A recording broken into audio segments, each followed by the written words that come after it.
one day somebody does something unspeakable to someone else, to someone you hardly knew, and you do something about it, because you can.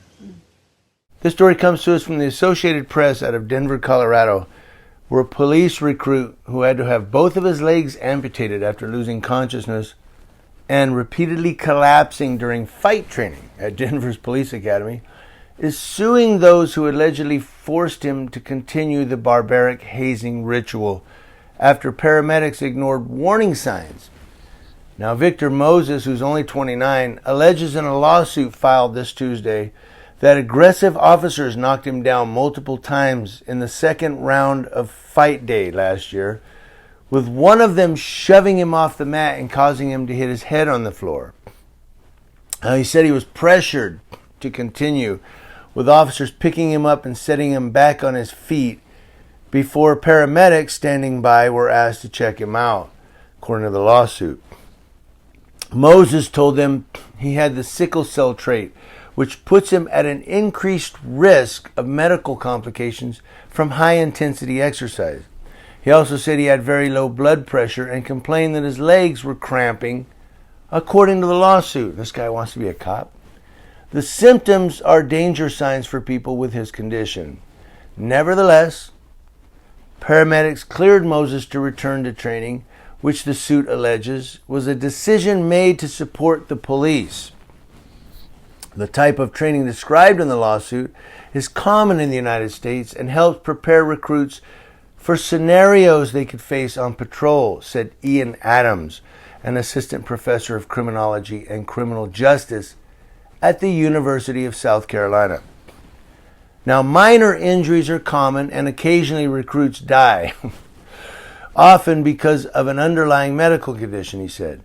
Both the Denver Police Department and Denver Health, the public hospital that employed the paramedics, declined to comment on the allegations, saying they could not address pending litigation. They always say that.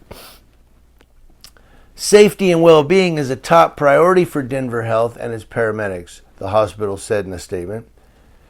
But a telephone call and an email seeking comment was also left with the city attorney's office. You're not going to hear from the city attorney, trust me. All recruits must complete the training to prepare them physically and mentally for fights they can encounter on the street.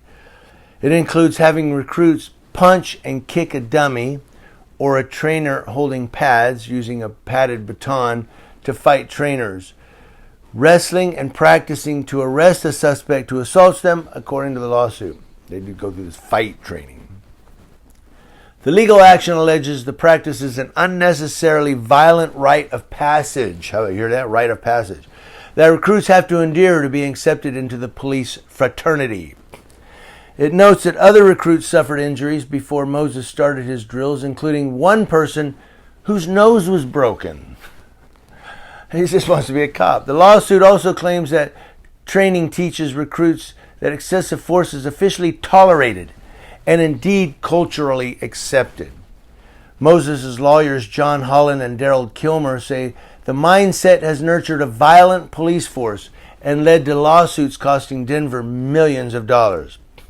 Fight Day both encourages Denver police to engage in brutality and to be indifferent to the injuries they inflict. There you go. Now you know why cops get to punch people like LAPD. The lawsuit claims paramedics cleared Moses to continue the training on January 6th of 23, even though he was not able to stand or walk to the next round, wrestling. Instead, a trainer came to Moses and got on top of him. The recruit soon said he could not breathe. He became unresponsive and he was taken to the hospital.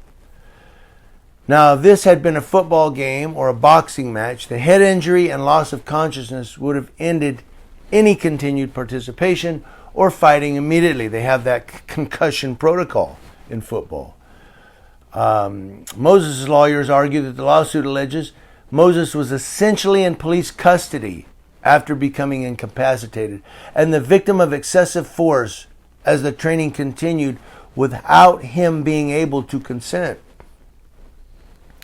Moses used to spend free time going to breweries and hiking with friends, but now he is largely confined to his apartment in Denver. He lost both his legs.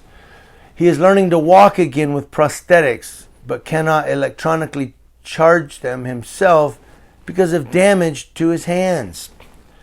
Despite taking powerful opioids, he lives with his constant phantom pain from the limbs he no longer has. He used to be a rental car manager. He wanted to be a police officer because he thought it would be more interesting and more meaningful of a career for someone who enjoys connecting with people. When Moses was eventually taken to the hospital, his lawyers say police misled doctors by not revealing that he had hit his head on the floor, compromising the care doctors were able to provide. Of course, they didn't tell him that. They didn't want to be liable. Moses remained in the hospital for over 4 months, had both of his legs amputated below the knee, and underwent surgery to try to restore his grip in one hand. Now he wonders what would have happened if police had just stopped the training. He says, I more than likely could still have my legs. I more than likely could still have my sanity. I could have been a police officer had you just not hazed us, he told the Associated Press. You know, if they would just stopped and said, hold it, you know what, this dude don't look so good, he could have went on to become a cop. Thankfully, he's not a cop, but unthankfully, he lost his legs. And as you heard, this is common training across the United States, says this professor. So now you know why cops get to punch people and use excessive force, because they're taught that in the training. Just punch them in the face, man. Yeah. You're going to jail now with a black eye. Like the LAPD. The guy says, what did I do wrong? And he punches him in the jaw. What did I do wrong? Oh! This now viral video appears to show an LAPD officer punching a man in the face, although he seems to already have at least one hand, if not both, in handcuffs. Call your supervisor. Now. Listen to everything they say now. Immediately, the crowd reacts in shock, particularly because so many are watching, smartphones rolling. I got that on record too. And we're supposed to be happy that LAPD officer was removed from patrol duty. He was removed from patrol duty, okay? Yeah, but he's still a cop.